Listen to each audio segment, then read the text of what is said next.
évangiles, frères et sœurs, vous avez dû être surpris, étonnés. Non? Surpris, étonnés, certainement. Ce Jésus-là, dont nous parle l'Évangile de ce 3e dimanche de Carême, ne nous est pas familier, coutumier.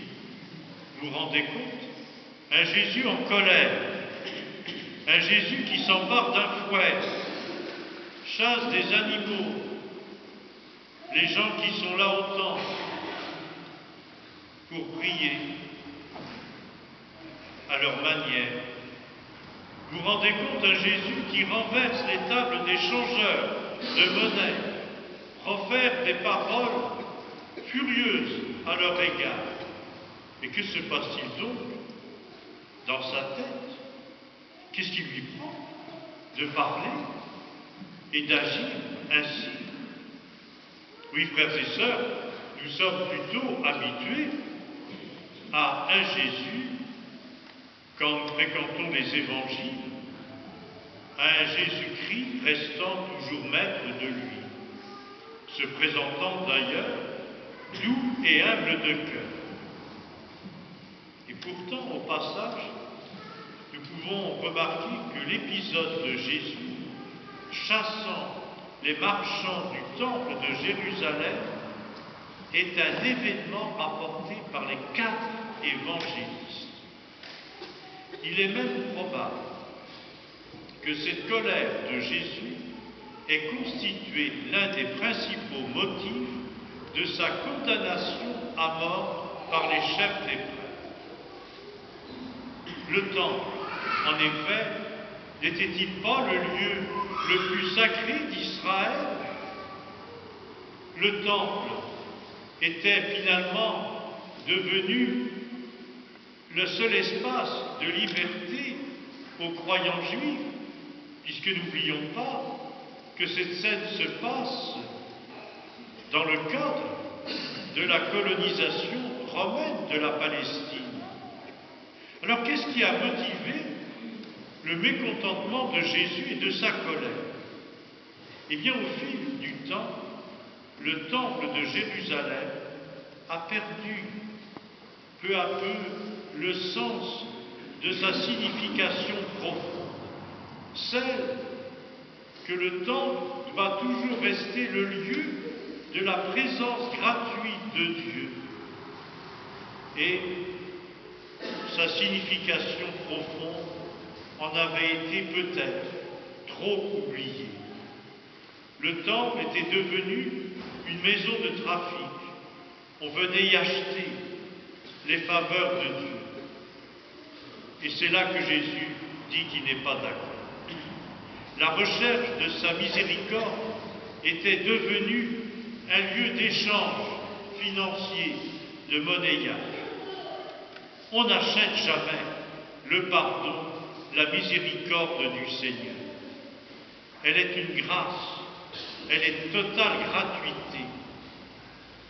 Tout cela, bien entendu, déplaît à Jésus, qui en profite justement pour rappeler avec force, avec vigueur, le sens du temple de Jérusalem, la présence divine au milieu de son peuple, comme de nos jours le sont en chapelle, église, cathédrale à travers le monde.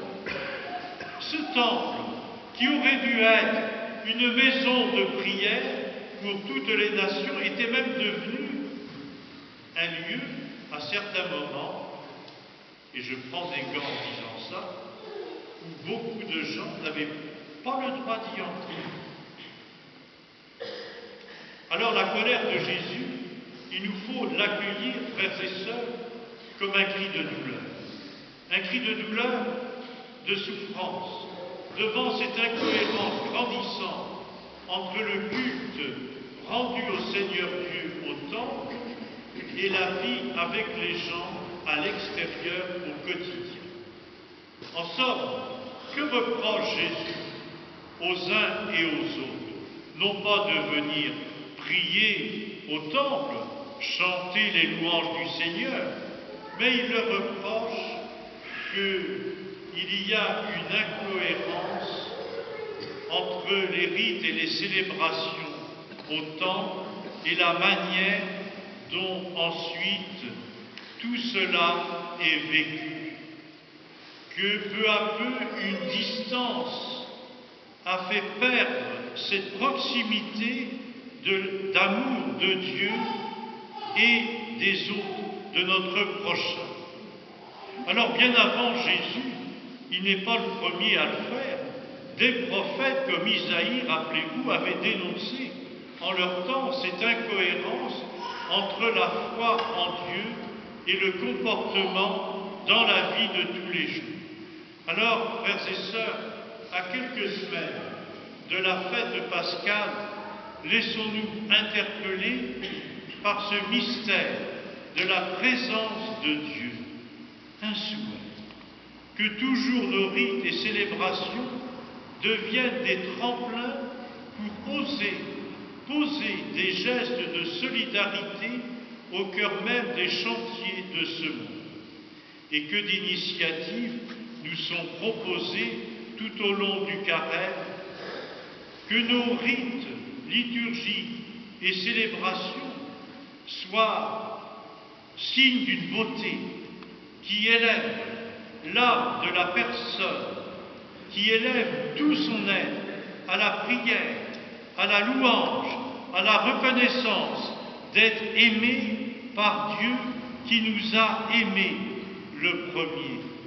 Et cet amour, eh bien, nous avons, avec nos richesses et nos pauvretés, à le traduire au quotidien, mais à ne le faire qu'en comptant justement sur la miséricorde infinie du Seigneur.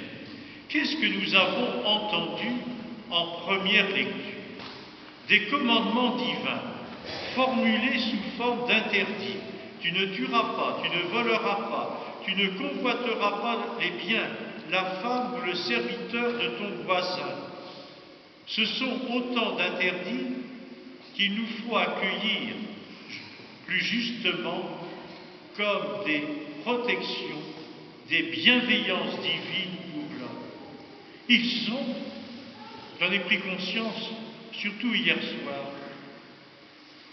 en relisant cette page d'évangile, ils sont de véritables droits de l'homme. Alors j'ose dire, c'est Dieu qui a inventé les droits de l'homme. Et ils sont dans la Bible, en toutes lettres. Détruisez ce temple et en 3 jours, je le rebâtirai. De quoi Jésus nous parle-t-il? Non pas du temple fait des pierres blanches qui faisaient l'admiration de ceux qui venaient à Jérusalem, les apôtres eux-mêmes. Jésus veut parler de sa mort et de sa résurrection le 3e jour. Désormais, le lieu de la rencontre de l'homme avec Dieu, c'est quelqu'un. C'est quelqu'un, le corps du Christ.